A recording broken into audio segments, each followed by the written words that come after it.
distinguished President and CEO of the WEF, Mr. Borge Brande, ladies and gentlemen, Bismillahirrahmanirrahim. Assalamualaikum warahmatullahi wabarakatuh. Shalom, Salve, Om Swastiastu. Ladies and gentlemen, we gather here in Davos at a time of great uncertainty, a time when wars continue to break out, a time when trust between nations, between institutions, between peoples is fragile.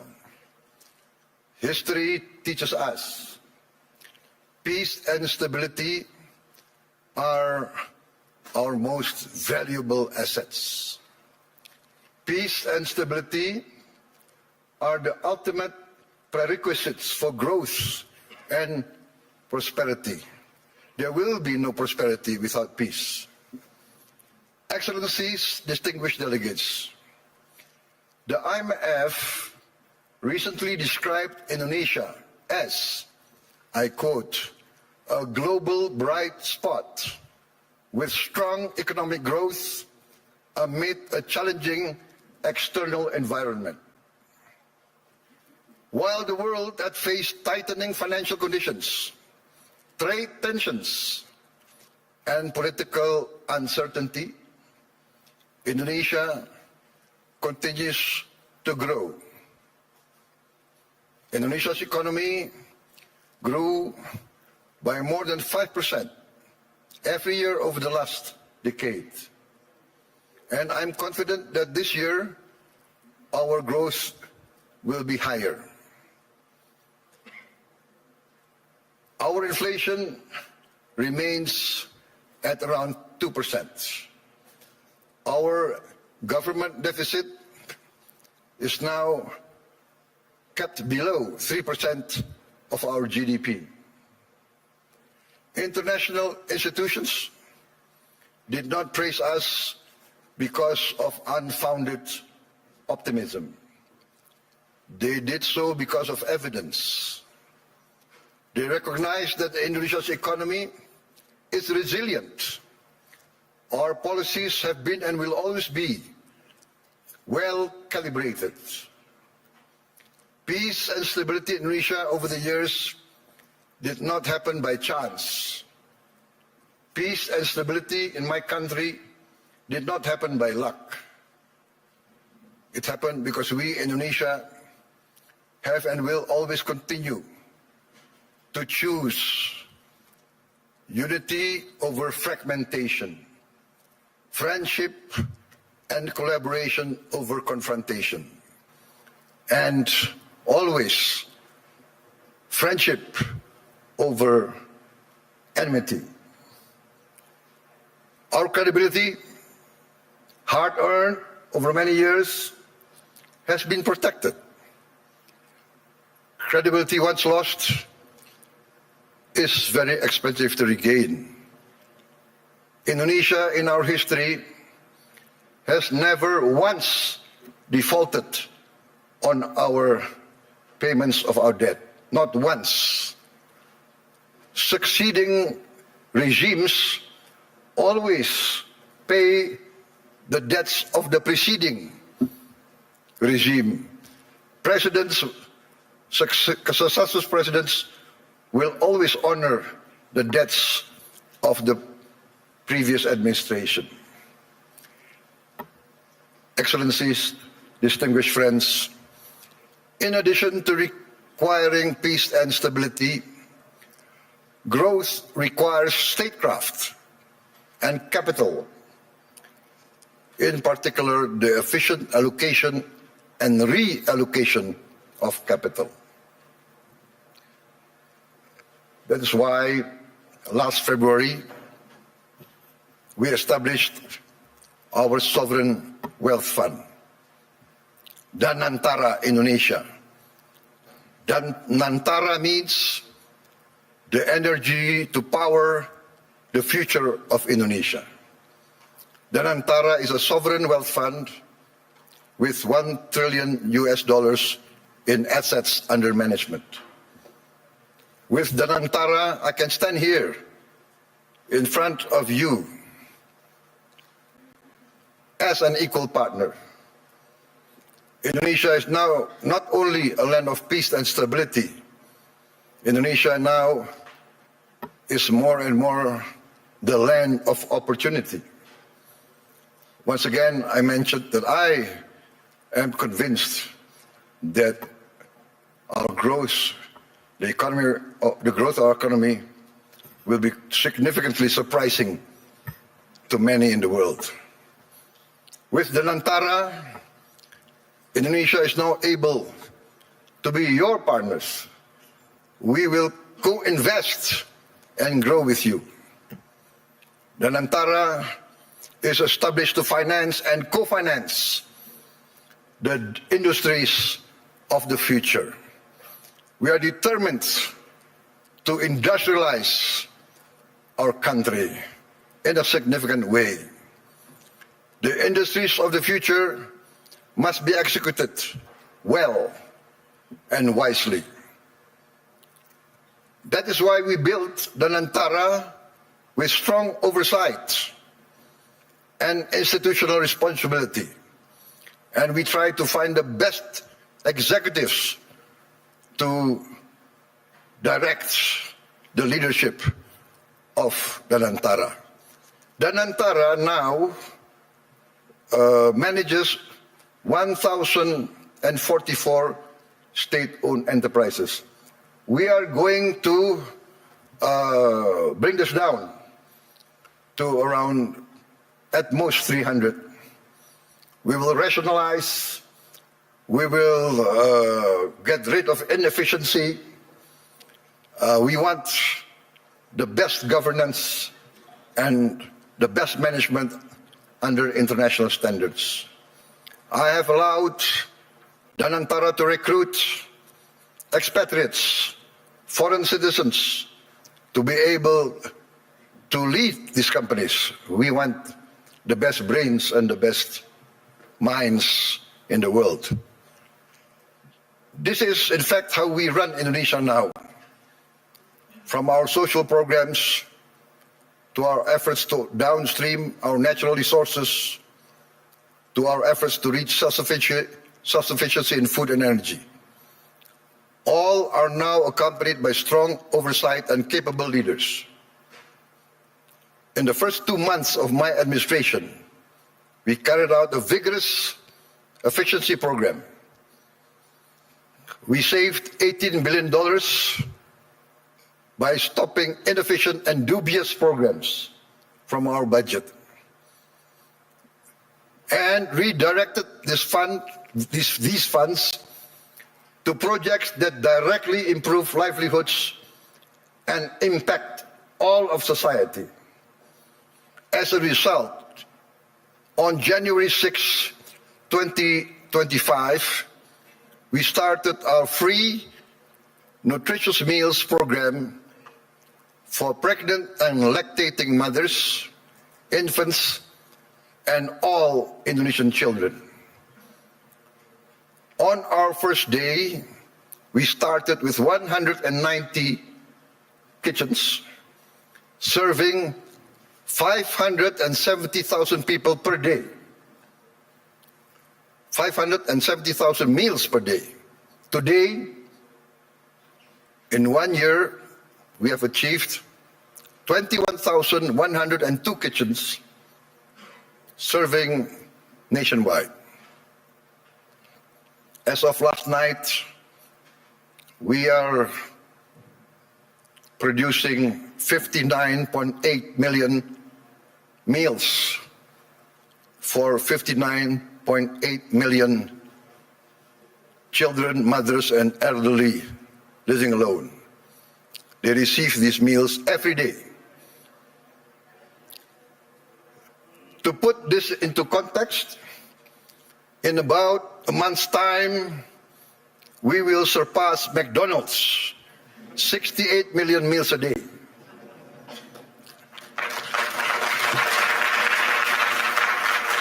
We started in January of last year. This year, we aim to serve 82.9 million meals a day. All children of Indonesia from the womb of their mother up until they reach 18 years of age benefit from this program. For pregnant and lactating mothers, we deliver the meal daily to their home. This is also delivered to their homes for the elderly living alone.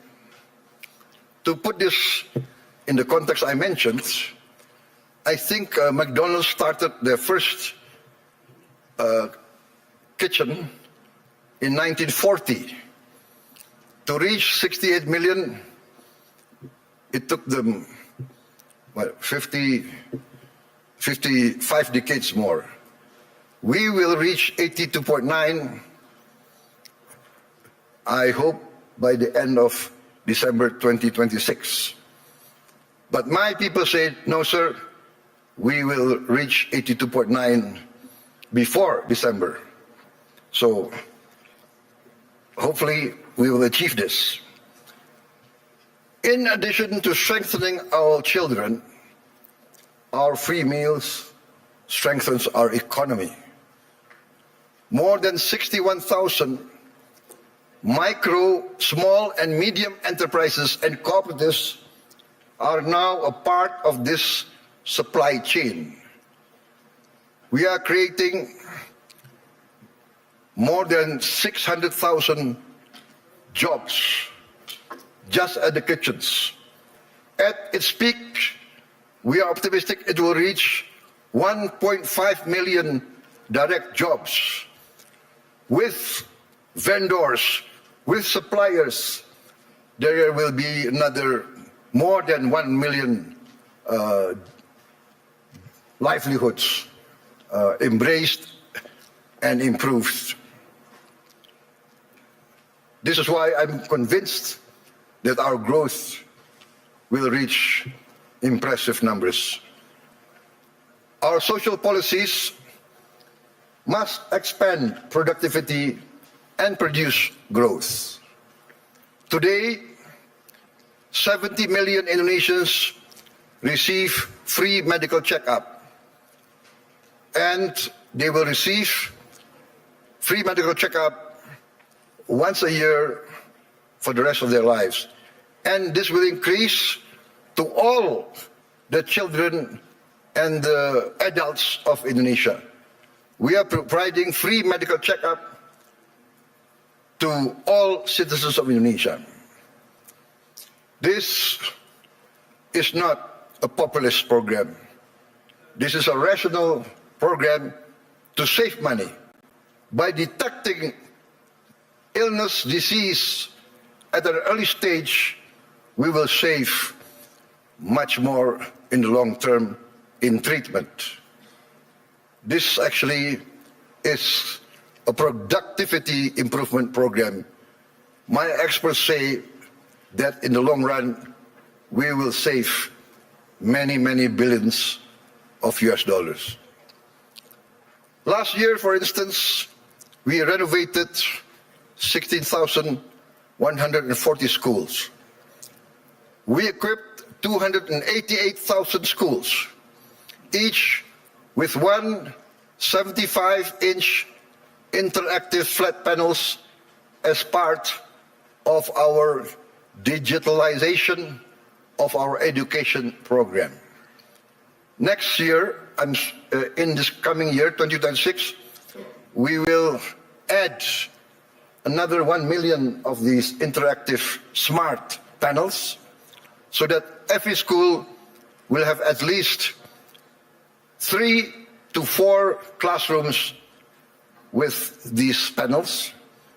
And we hope within 3 years, all the schools of Indonesia will have at least 6 classrooms with digital interactive panels. That means that I, for instance, in Jakarta, I can drop in on any school of Indonesia, and I can see the quality of teaching of the teachers. I can see the reaction of the children. And in the first weeks, we see the enthusiasm of the children, the enthusiasm of the teachers, of the villagers. Many of them cry when they see the panels coming in.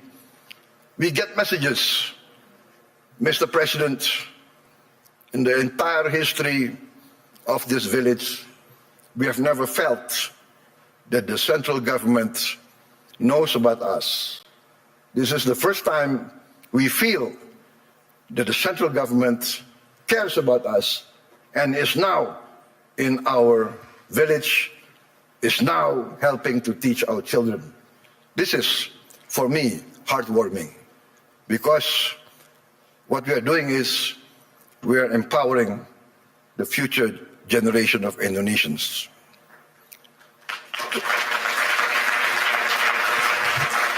Why does this matter to global investors gathering here at the World Economic Forum?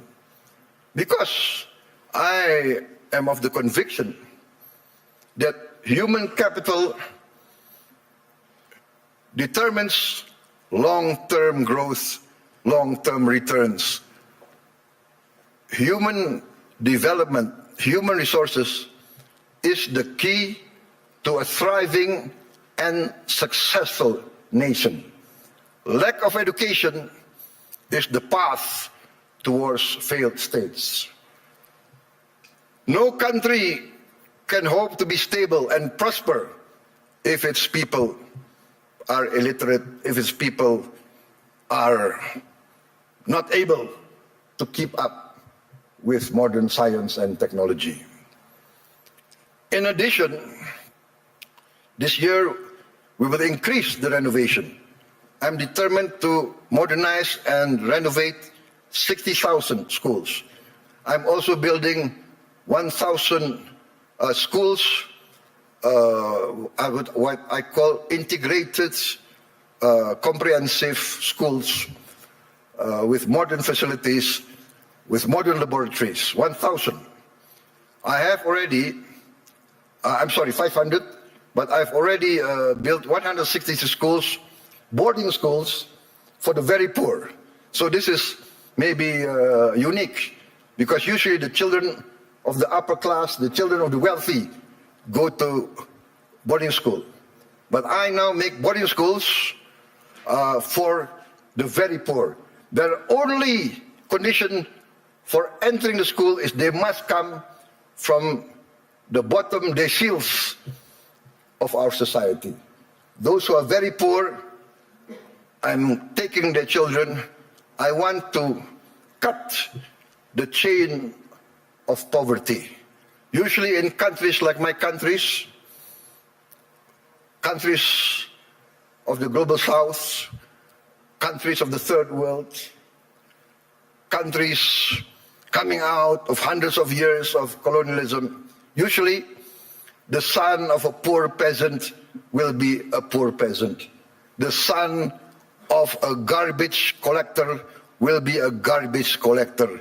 The son of a street hawker will be a street hawker. The son of a day laborer in the harbor will also be a day laborer in the harbor. This is what we call in the global south the circle of poverty. I'm determined to break the circle. I'm determined that the son of the poorest should not be poor. They must be given equal opportunity. And that's why I've already built 166, and I will build total 500 of these boarding schools. And another 500 not boarding schools, but centers of excellence to boost the other children who are brighter. Also, I've started 20 new boarding schools for the academically gifted. I'm also building 10 new universities, and I'm discussing and negotiating with the best universities of Europe, United Kingdom, and North America to twin them and to produce universities and campus of international standard. In addition, we are now in the process of building 83,000 cooperatives with 83,000 warehouses, 83,000 cold storage, 83,000 mini markets, 83,000 village drugstores selling generic medicine, and all subsidized goods direct to the villagers without intervention from too many middlemen. We are also going to modernize what we call the new fishing villages. We will build at least 1,000 this year, but we actually want to allocate funds for 5,000 villages. Each village will have 2,000 fishermen. We hope to impact 10 million fishermen with their wives and their children. This will impact at least 40 million Indonesians. We have started a pilot project in Biak, in Papua, and the result is very heartening. The average increase in their livelihood is 60% increase in their annual livelihood. Why? Because before, to get ice was impossible for them. There was no ice-making factory near their villages. To get diesel very far, we will build diesel stations in every village. They will have access very easy. Ladies and gentlemen, let me say this clearly. There is no investment climate without the certainty of equitable rule of law. Nobody will come in to invest in a country that is lawless or of dubious legal tradition. I am determined, under my administration, to ensure the rule of law. The rule of law must prevail over any vested interests. In 2025, Indonesia, as I promised, we will confront, and we have confronted corruption directly, firmly, and openly. As any person dealing with an illness, with a disease, we must have the courage to acknowledge the illness and disease that we suffer. We are determined directly to fight against this corruption. It's challenging. Not many people believe we can do it, but we have no choice. I have no choice. I have been inaugurated, I have been sworn in to uphold the Constitution and the rule of law. In my first weeks in government, we uncovered massive abuse in fuel and crude oil governance. In all sectors of the economy, we found illegality, illegal practices.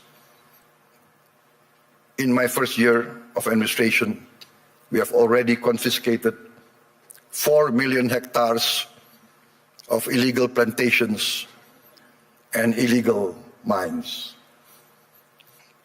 It is amazing. I call this not free enterprise. I call this not the free market.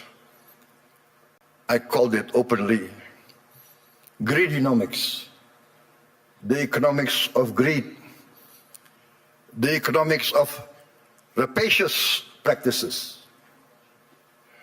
Maybe in many of your countries, there was a period like this, a period of the robber barons. I have confiscated 4 million hectares, but 2 days ago, I led a cabinet meeting by Zoom from London, and we decided to confiscate or to revoke the licenses of 28 corporations which had licenses over 1.01 million hectares. I revoked because we found them violating laws. They were building plantations on protected forests. This is a flagrant undermining of the rule of law.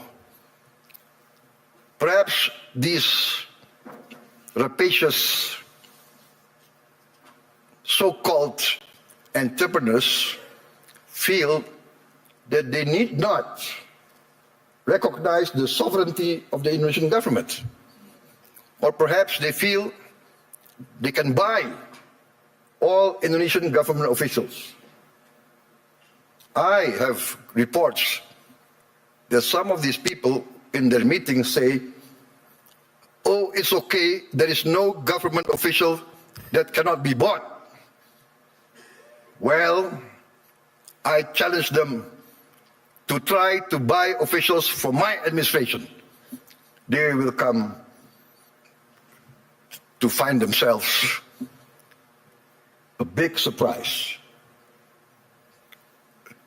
Combined with the 4 million hectares of illegal plantations already confiscated, we have, in fact, enacted the boldest, the most daring forest law enforcement effort in the history of Indonesia.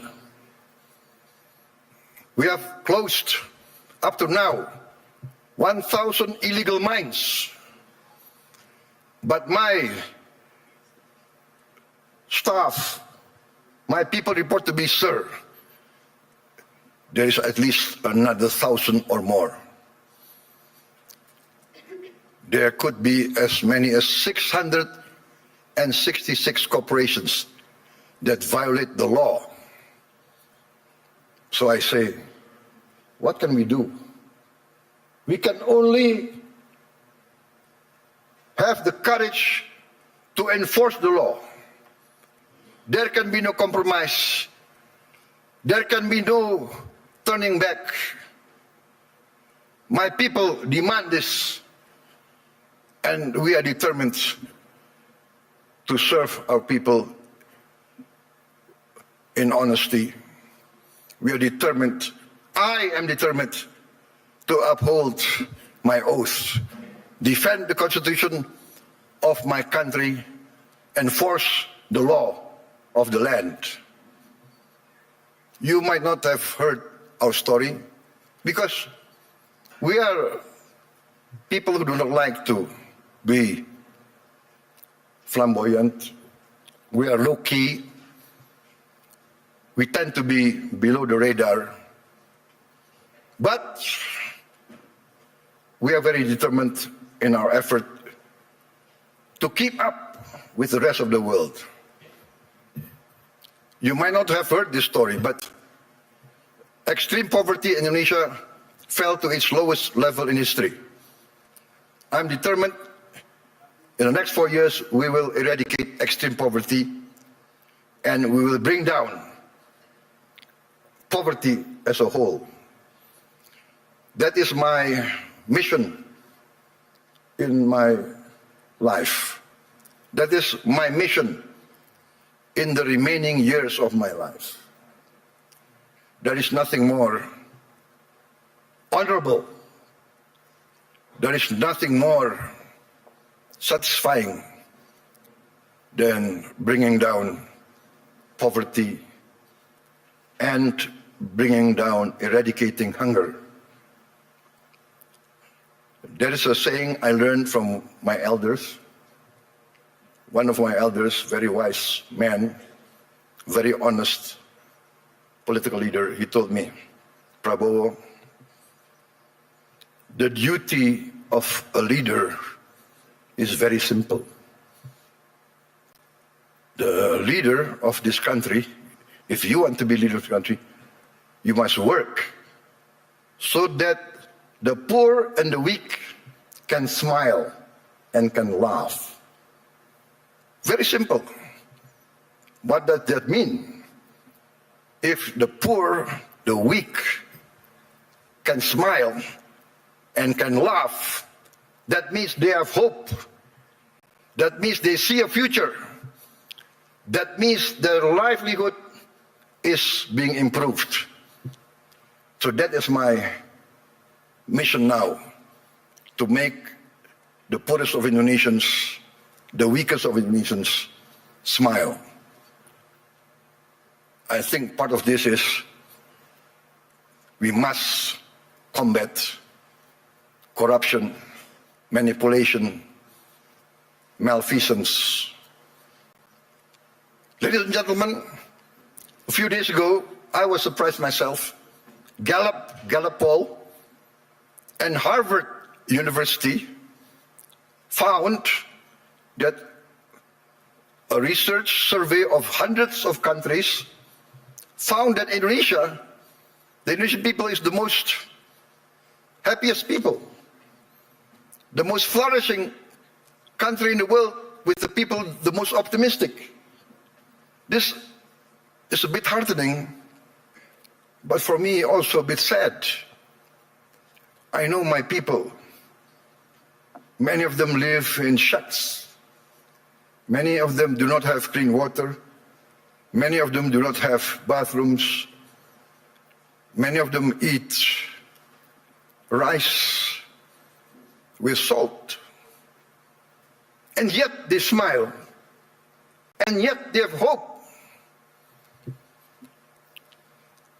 We also achieved self-sufficiency in rice.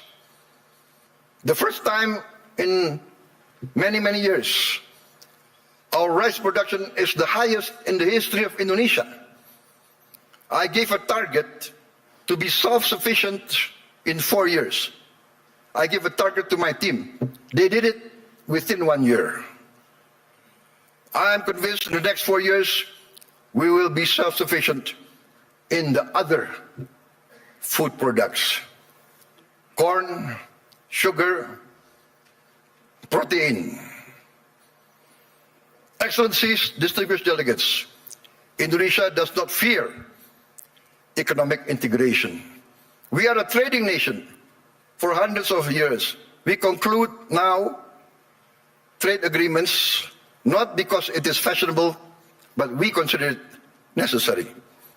We believe in the concept of win-win.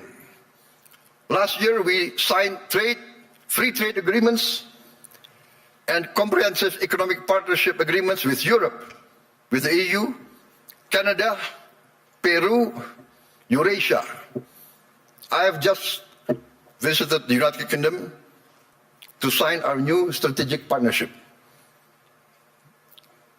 Also an economic growth agreement. And we hope next year we can conclude a comprehensive economic partnership agreement with the United Kingdom. This is part of our strategy to deepen productivity, reduce barriers, unlock private sector growth for Indonesia, ASEAN, and the Global South.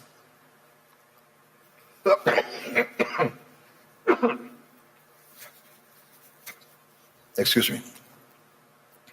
We believe that trade integration, when done fairly, is not a threat to sovereignty. We believe trade is a tool for prosperity. Indonesia has a clear vision. We are determined to become a modern country integrated with the global economy, providing good quality of life for its citizens, living free of poverty and hunger. But we understand very well this cannot be achieved by slogans alone. It requires determination, good governance, clean government, free of corruption and malfeasance. And in the end, we must have efficient public administration. We must also enact a new culture in our bureaucracy. Our government must serve the general good and must not entrench itself in collusion with greedy and rapacious economic players. Achieving our mission also requires smart investment in infrastructure, simplifying rules and regulations, getting rid of too much red tape, and of course, significant investment in health and education. Distinguished delegates, friends, economic growth requires a dynamic private sector. Indonesia is and will always be open for foreign and domestic investment. And we realize the prerequisite for investment is political and economic stability. Also, the certainty of equitable rule of law, guaranteed by a strong, clean and democratic government. Indonesia today offers sustainable growth with stability. We may be very low-key, we may be below the radar, we don't like to be flamboyant, to be bragging. We believe in evidence, evidence-based action. In fact, I was invited to speak last year here, and I declined. Why? Because had I come last year, I would have only been leading my administration only for 2 months. So what will I be able to say? I will only be able to talk, to give platitudes. Today, I stand before you with confidence, with pride in our achievement. We have in 1 year achieved tremendous gains, tremendous reforms. We have wiped away hundreds and hundreds of regulations that do not make sense, regulations that hinder fairness, that create the culture of corruption. Hundreds of regulations we have wiped out in 1 year. Ladies and gentlemen, peace and stability is a long and arduous program. But if you want to take something from my talk today, maybe it should be this. Indonesia chooses peace over chaos. We want to be a friend to all, an enemy to none. 1,000 friends too few for us, one enemy too many.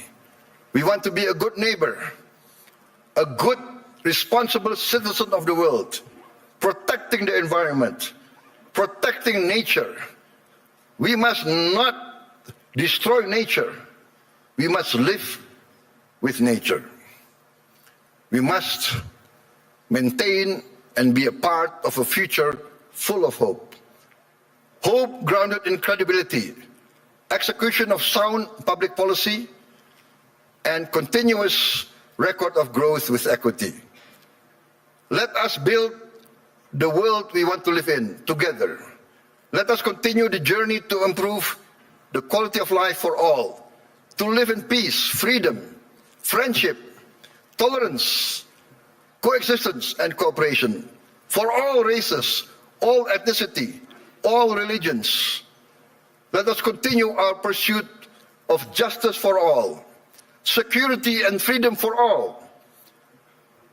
I look forward to seeing many of you here in this room in Indonesia, because in Bali this June, we will host the first Ocean Impact Summit together with the World Economic Forum, which Indonesia is sponsoring, together with the important participation of Mr. Ray Dalio and his research vessel, Ocean X. There is a SpaceX, I think, from Mr. Elon Musk, but I think Mr. Ray Dalio is one of the pioneers in ocean research. And Indonesia, being 3/4 sea, we are very concerned about the future of our ocean. Ladies and gentlemen, thank you very much for your attention. May you go in peace with the blessing of the Almighty God. Wassalamualaikum warahmatullahi wabarakatuh. Shalom, salve, Shanti, Shanti Om. May peace be upon us all. Thank you.